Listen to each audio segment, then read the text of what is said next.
आपको पता लग गया ये एक का कुएं का पानी है। जय गुरुदेव पंथ, ये सच्चा सौदा धन धन सतगुरु सिरसा और जगमाल वाली, और ये गंगुआ के अंदर 600 मस्ताना, ये भी वहीं से निकला हुआ है। और ये कृपाल सिंह जी का मिशन है जो दिल्ली में, और साथ में वो जो जयमल सिंह जी ने चलाया ब्यास से, आगरा से, सब एक ही कुएं का पानी है और यही जल है उनके पास, यही ज्ञान है जो आपको बताया जा रहा है। अब ये कहते हैं कि सतलोक में प्रकाश ही प्रकाश है, नूर ही नूर है, वहाँ सतपुरुष नहीं है। और आत्मा जब उसमें पहुंच जाती है तो ऐसे मिल जाती है जैसे बूंद समुद्र में, यानी जैसे डूब कर मरना होता है। तो पुण्यात्मा पहले तो ये इंटरेस्ट किसी का हो नहीं कि उसमें जाकर मरा डूब के, उसमें एक रस हो जाए। यही प्रत्यक्ष उदाहरण बता दिया, अगर कोई नो कहे समुद्र में भगवान है, चलो कूद छलांग लगाओ, कितने को मरेंगे, एक आधा बोड़ा वैसे चला जाओ उसमें। नहीं तो समझदार व्यक्ति ने कहा वाह विवाह, भगवान को तो कहते हैं, उसके दर्शन करते हैं, उसके रोमकूप में करोड़ सूर्य करोड़ चंद्रमा मिला दे, ऐसी रोशनी है परमात्मा की वाणी में, तो ऐसा लिखा कबीर जी की वाणी में। और वहाँ चले गए हंस उसके चौर करते हैं भगवान के, फिर निराकार के चौर कैसे करेंगे। और फिर ये बताते हैं कि एक समय सावण सिंह जी ने कथा सुना रखी है कि एक इंद्रमती नाम की रानी थी और कबीर साहब के समय में हुई। वैसे तो इन्हें पता ही नहीं कहेंगे वो कब हुई थी, कब परमात्मा आए थे, फिर भी इन्होंने जैसा जोड़ जुगाड़ करके ज्ञान दिया वो ज्ञान समझते हैं। और रानी इंद्रमती कबीर साहब की शिष्या थी। कबीर साहब तो पहले जाकर समुद्र में लीन हो गए उस सतपुरुष में, और पीछे इंद्रमती रानी जब गई तो ये क्या बताते हैं, उसमें डूब कर मरण गई जब वह पीछे से, तो वहाँ क्या देखा कि कबीर साहब को की पदवी देखी, वहाँ पर वो तो सतपुरुष है। तो वहाँ इंद्रमती रानी कहती है कि हे भगवान, आप सचमुच, आप तो अकाल मूर्त हो, आप तो सतपुरुष हो, और मुझे पहले पता चल जाता तो मैं आपकी सेवा नहीं करती। अब देखो इनकी अकल, इनके विधान अनुसार, राधा स्वामी वालों के विधान अनुसार, जय गुरुदेव वालों के विधान अनुसार, यदि ये माने कि वो पहले कबीर साहब लीन हो गए सतपुरुष में, उस नूर में, समुद्र में, और पीछे इंद्रमती उसमें समा गई, तो फिर बात कैसे करी उन्होंने वहाँ जाके, वो तो खत्म हो गया अस्तित्व, तो बूंद ने समुद्र में डाल के फिर बताओ उसका अस्तित्व तो बताओ दूसरा कैसे हो गया। फिर वहाँ कबीर साहब को देखा कैसे सतपुरुष रूप में। वास्तविकता ये है कि Kabir is God, Kabir is supreme God, यह सतपुरुष है, अविनाशी गॉड। और ये वहाँ परमात्मा अपने करोड़ सूर्य मिला दे, करोड़ चंद्रमा से, रोमकूप की 100 ऐसा रूप है मालिक का।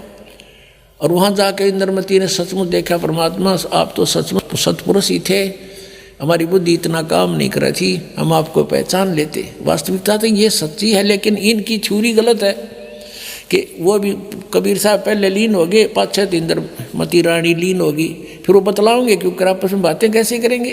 देखिए इनका अज्ञान, और करोड़ों अनुयायी इन नकलियाँ के पीछे लाग रहे हैं, इनको परम धनी मान के, क्योंकि श्रद्धालुओं की श्रद्धा ये होती है गुरु जी जो बोलने वह सही है। इसका दुरुपयोग किया इन नकलियों ने, इनको बर्बाद कर डाला, भोली आत्माओं का जीवन नष्ट कर दिया। अब देखो सावन सिंह जी के वचन, संत मत भाग प्रकाश 4, इसके ही 264 पृष्ठ पे लिखा है। 264 पृष्ठ पर आप देखेंगे, 264 पृष्ठ, संत मत भाग प्रकाश 4 है। एक सत्संगी ने सावन सिंह जी से पूछा, सावन सिंह जी कौन है? ये हैं सच्चा सौदा के खेमामल सिंह सामस्ताना बिलोचिस्तानी के गुरु जी, ये सावन सिंह जी।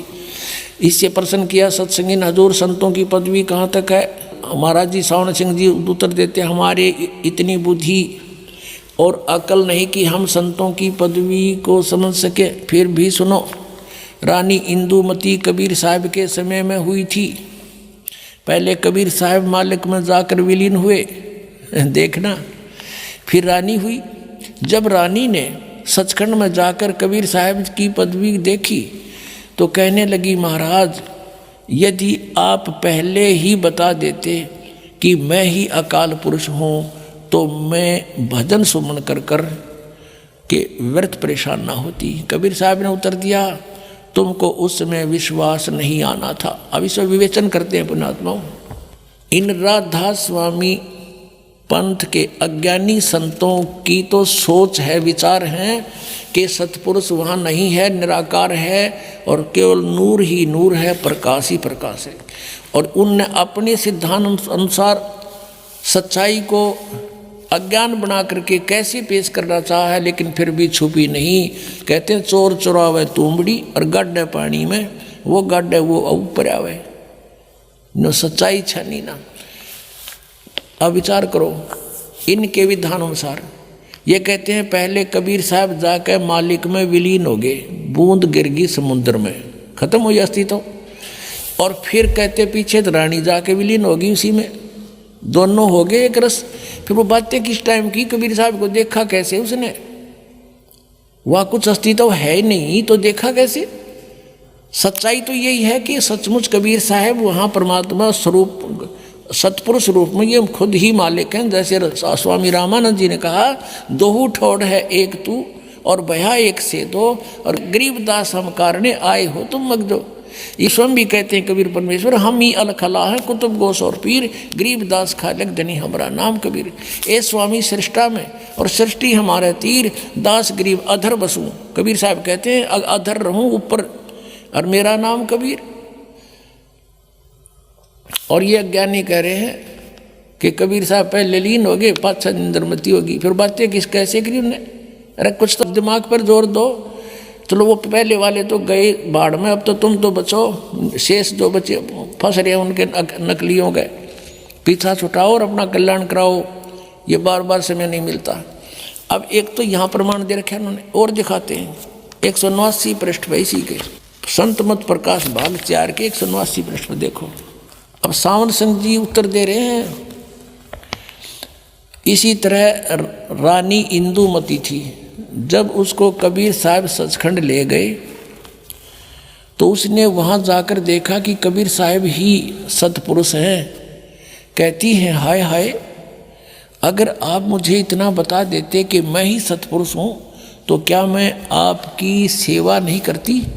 कहते हैं तुझे विश्वास नहीं आता, अब तू यहाँ आ गई है, तेरी मर्जी कह ले। अब ये सच्चाई है, ये तो वार्ता सही एज इट इज है इंद्रमती और कबीर जी की, उनके इंद्रमती वाली कथा में लिखी। ये तो सही है, ये तो उन्होंने ले ली सही कि कबीर इज गॉड सचमुच। और वहाँ इनकी अपनी अज्ञान थ्योरी को सिद्ध करना भी चाहा साथ में इस कथा के साथ। 264 पृष्ठ पे इसी संतमत भाग 4 के उसमें इन्होंने कोशिश की है ये बताने की कि पहले कबीर साहब लीन हो गए और पाछे तो फिर इंदुमती जाकर उसमें समुद्र में बूंद की तरह समा गई। और फिर वो बातें कर रहे हैं, अरे कर्महीनो, अरे ज्ञानहीनो। कहते हैं परमात्मा कबीर जी कहते हैं, मोती मुक्ता दर्शत नाही, ये जग है सब अंदरे, दिखत के तो नैन चश्म इनका फेरा मोतिया बंदरे। ये दिखे थे महर्षि, बड़े बड़े विद्वान, मंडलेश्वर परम धनी पहुंचे हुए हैं सचखंड में। इनका सतनाम का ना समझ माई न जाएंगे कहाँ ये। इसी कारण से वो शिवदयाल जी प्रेत बनकर अपनी शिष्या बुक्की में बोल रहा है। अब दिखाएंगे आपको सत साहिब।